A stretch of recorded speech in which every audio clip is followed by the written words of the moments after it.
अल्हम्दुलिल्लाह रब्बिल आलमीन वस्सलातु वस्सलामु अला रसूल करीम। नाज़रीन इकराम, बुखारी शरीफ हदीस नंबर 10 आपके सामने पेश करता हूँ, जिसके रावी अब्दुल्ला बिन अम्र रज़ियल्लाहु ताला अन्हुमा है। अन्हुमा वो होता है जिसमें दो रावी बयान करते, ये तस्निया का सीगा है कि रसूलुल्लाह सल्लल्लाहु अलैहि वसल्लम ने इरशाद फरमाया, मुसलमान वो है जिसकी ज़बान और हाथ से मुसलमान बचा रहे, और मुहाजिर वो है जो उन कामों को छोड़ दे जिससे अल्लाह तबारक ताला ने उसको मना किया है। इसमें अल्लाह के नबी सल्लल्लाहु अलैहि वसल्लम बहुत ही अहम मुसलमानों को पूरा पैगाम दे रहे हैं। मुसलमान वो है दरअसल जिसकी मुसलमान बचा रहे, यानी ज़बान से उसको कोई ऐसी बात ना कहे जिसको उसको तकलीफ़ हो, न हाथ के ज़रिए से उसको कोई नुकसान पहुँचाए। ज़बान से मतलब ये है उसको गाली देना या उसको बुरा कहना, उसकी ग़ीबत करना, उसकी चुगलखोरी करना, ये तमाम सारी चीज़ें आ जाती। और अल्लाह के नबी सल्लल्लाहु अलैहि वसल्लम ने सख्त मज़म्मत की है। ज़ुबान से ताल्लुक़ से आप सल्लल्लाहु अलैहि वसल्लम का इरशाद है, जो शख्स मुझे दो चीज़ों की ज़मानत दे मैं उसको जन्नत की ज़मानत देता हूँ। यानी ज़बान से ऐसी कोई बात ना कहे, और ज़बान ही से दरअसल सारे काम बुरे होते हैं। ग़ीबत ज़बान से होती है, बुराई ज़बान से होती है, और तान भी होती है। इशारे से तान करना, आँखों के इशारे से भी तान करता है, और हाथ के इशारे से, और इस तरीके से नबी करीम सल्लल्लाहु अलैहि वसल्लम ने ये इरशाद फरमाया कि जो शख्स बचा रहे इन चीज़ों से। हाथ से मतलब ये है हाथ से उसको नुकसान पहुँचाए, यानी मारना, उसको मारना, या इस तरीके से और भी सारे काम हैं, या उसको कोई हाथी के ज़रिए से उसका नुकसान पहुंचा देना, घर वगैरह उसका गिरा देना, इस तरीके से तमाम सारी चीज़ें वो आ जाती हैं। और ज़बान से दरअसल बहुत ही बुरे काम होते हैं। तभी अल्लाह के रसूल सल्लल्लाहु अलैहि वसल्लम ने इरशाद फरमाया कि दो चीज़ों की जो ज़मानत दे मैं उसको जन्नत की ज़मानत देता हूँ, एक ज़ुबान और दूसरे शर्मगा की हिफाजत। तो ये दो चीज़ें हैं। और इसमें दूसरी चीज़ जो बताई गई वो मुहाजिर, यानी जो आदमी हिजरत करता है उसको मुहाजिर कहते हैं। यानी सहाबा कराम तमाम ने मुहाजिर जो मदीना तशरीफ़ लाए मक्के से, वो मुहाजिर कहलाए, तो वो मुहाजिरीन हैं।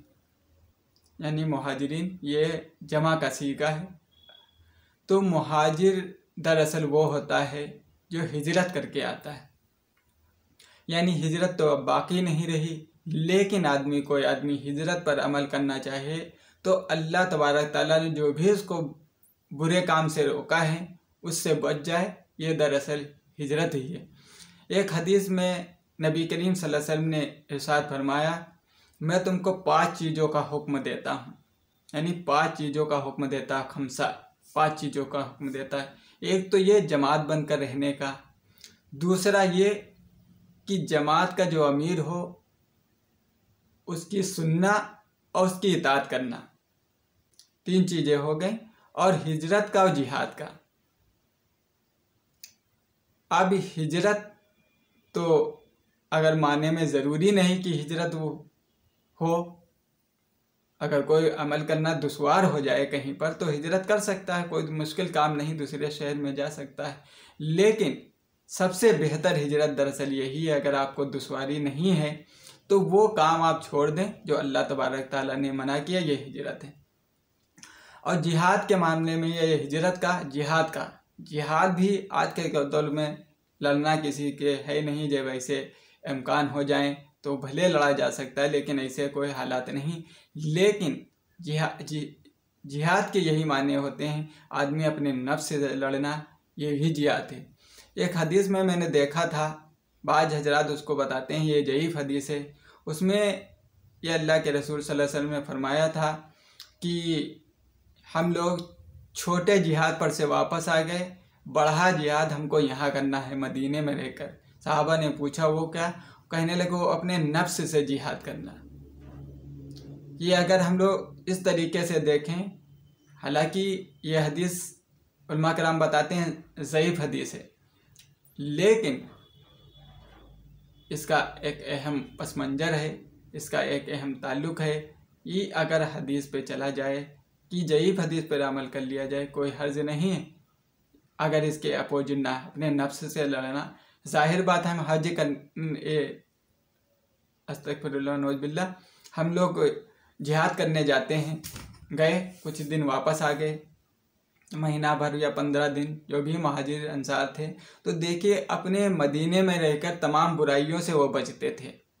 तो इस तरीके से ये भी एक अहम काम है नफ्स से लड़ना। और हम हालात में अगर हम नफ्स पे काबू पा जाते हैं अपने, तो हम समझते हैं कि हम कामयाब हुए, वरना अपने आप को नाकाम समझते हैं। अगर नफ्स पे हमारा कंट्रोल ना हुआ तो सबसे ज़्यादा, क्योंकि हदीस में नबी करीम सल्लल्लाहु अलैहि वसल्लम ने इरशाद फरमाया है 3 चीज़ें हलाक करने वाली ही, 3 चीज़ें निजात देने वाली। हलाक करने वाली ये हैं खुले और छुपे हाल में अल्लाह का डर रखना, और खुशी हो नाराज़गी दोनों हालतों में हक बात कहना।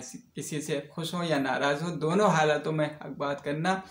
अल्लाह ने पैसा ज़्यादा दिया है या कम दिया, दोनों हालतों में एतदाल की राह अपनाना। ये निजात देने वाली चीज़ें हैं इंसान को। किस चीज़ से? जहन्नुम से। और हलाक करने वाली चीज़ें हैं क्या? बुखल यानी कंजूसी, बुखल करना, यानी जहाँ पे ज़रूरियत ज़िंदगी की ज़रूरियात हो वहाँ भी पैसा ना निकालना, तो ये हलाक करने वाली चीज़ें बुखल कंजूसी। यानी अल्लाह के राह में ज़रूरत पड़ जाए माल देने की, वहाँ भी ना निकले, तो अपने ऊपर चाहे जितना फालतू खर्चा कर दे, वो दरअसल उसमें नहीं आता कि आदमी फराग दिल है, वो भी कंजूसी में आता है। अगर अल्लाह की राह में उसको ज़रूरत के वक्त पैसा ना निकले तो वो कंजूसी में आता है, बुखल में आता है। और दूसरी चीज़ ख्वाहिशात नफ्स, जिसके तकाजे पूरे किए जाए। यानी अल्लाह के रसूल सल्लल्लाहु अलैहि वसल्लम फरमा रहे हैं जिस ख्वाहिशात नफ्स के तकाजे पूरे किए जाएं, ये भी हलाकत में डालने वाली चीज़ें हैं। जहाँ पर वहाँ बताई गई थी, वहाँ पर ये बता रहे हैं कि हलाक करने वाली चीज़ें हैं। और फिर खुद पसंदी, और नबी करीम सल्लल्लाहु अलैहि वसल्लम ने आखिरी में टुकड़ा ये फरमाया, ये 2 चीज़ों में तीसरी चीज़ सबसे घटिया चीज़ें, यानी 3 चीज़ें जो फरमाई हैं, सबसे घटिया चीज़ ये है ख्वाहिशात नफ्स।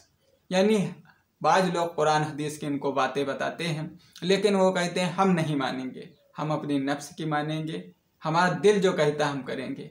तो ये दरअसल ताल्लुक़ थी इस हदीस से। तो चंद बातें, और ये चीज़ है हमको बचना चाहिए, मुसलमान को ईसा ना पहुँचाया जाए, हाथ से या ज़ुबान से कुछ ना कहा जाए। और अल्लाह के रसूल सल्लल्लाहु अलैहि वसल्लम ने पड़ोसी मोमिन हो या गैर मुस्लिम भाई हों, उनको बहुत ही अच्छा सलूक करने को बताया। और ये होता दरअसल इसी वजह से है, पड़ोसी के ताल्लुक़ से ज़्यादा विवाद होता है, क्योंकि अक्सर पड़ोसी ही साबिक़ा पेश होता है। नबी करीम सल्लल्लाहु अलैहि वसल्लम ने इस तरीके से पड़ोसी का हक बताया है। यहाँ तक कि एक हदीस में नबी करीम सल्लल्लाहु अलैहि वसल्लम ने इरशाद फरमाया, जिब्रील अलैहिस्सलाम मुझसे अक्सर आकर ये कहते थे पड़ोसियों का ख्याल रखो, मैंने सोचा कहीं पड़ोसियों के वर्षा में हिस्सा ना लगा दे। तो इस तरीके से पड़ोसियों का भी हक है। और ये हदीस आम है, जनरल बात है, मतलब किसी पड़ोस है या मोमिन के बारे में है। मोमिन को ज़बान से या हाथ से नुकसान ना पहुंचाया जाए, और मुहाजिर वो है जो उन कामों को छोड़ दे जिसे अल्लाह तबारक ताला ने मना किया है, यानी बुरे कामों को। तो ये हदीस नंबर 10 थी जो हमने आपसे बयान किया। अल्लाह ताला से दुआ, अल्लाह ताला हम सभी को इस पर चलने की तौफीक अता फरमा। वाखिरी दावाना अनिल हम्दुलिल्लाहि रब्बिल आलमीन। अस्सलामु अलैकुम रहमतुल्लाहि व बरकातुहू।